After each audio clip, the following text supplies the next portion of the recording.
Archaism, use of a word or a style of writing which has already been old-fashioned.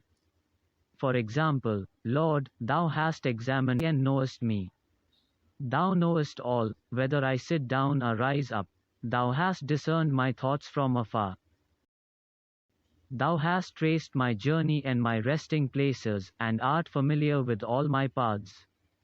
The Bible, Psalms 139. Hear the words, thou, for you, knowest, for know, art, for are, and hast, for has are archaic words. A modern writer uses archaic words to add grandeur to his writing. Coleridge uses it in many lines of The Rime of the Ancient Mariner. In the first line of the following quotation there are two examples.